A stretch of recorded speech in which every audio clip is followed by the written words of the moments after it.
Trời rõ nó ngủ phèn ta lò cha nó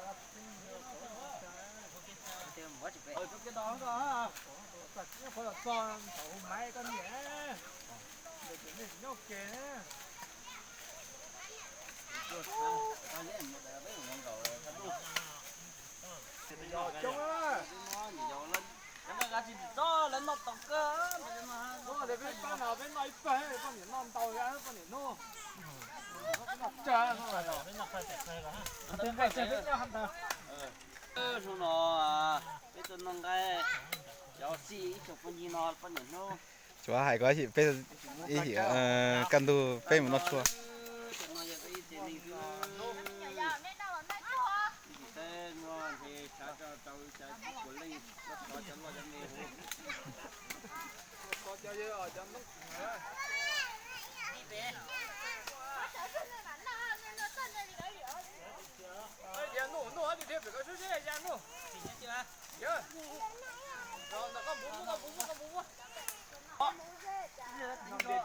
chưa chết rồi con thì bé bé hầm bia đó nên chân thì mẹ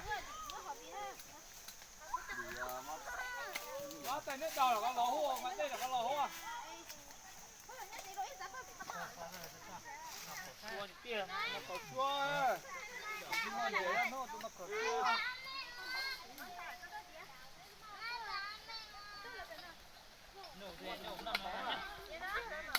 nó mà béo quá nhưng mà bây giờ cái tí sẽ đỡ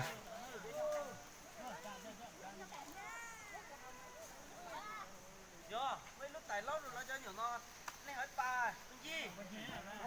Tài, mấy tài nó có nó.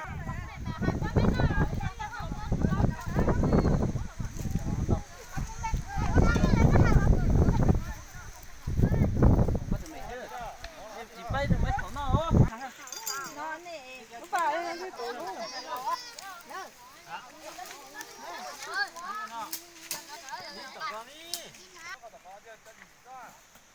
Đó nhỏ nó tầm cơ. Nó tầm.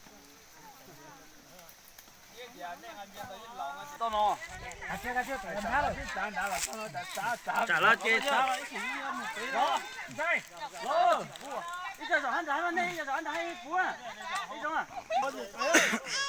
ta xe nào mua chắc có chắc thiệt Đó bằng cả đĩa nhá. ở đây là nó còn đây có mắt tí nữa nè Nhưng mà cho nó lấy xe.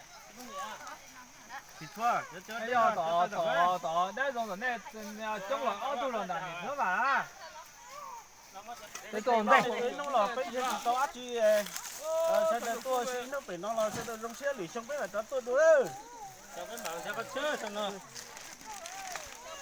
Không có gì nó phân này học đây à?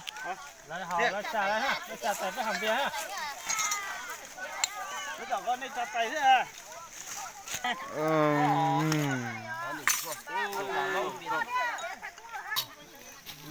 Cái gì chơi luôn cái gì? gì có chua à làm gì Thật trong gì gì nên mà bằng cái rồi ha? Tao giờ cái đó chứ. Nó đông rồi. long Đông điện rồi. long điện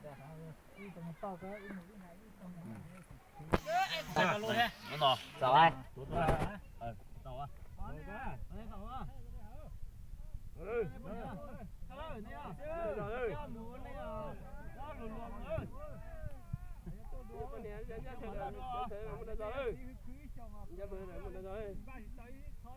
tao Này cứ nó lên lý thôi.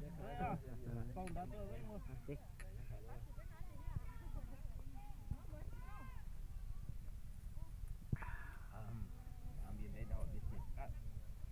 cú này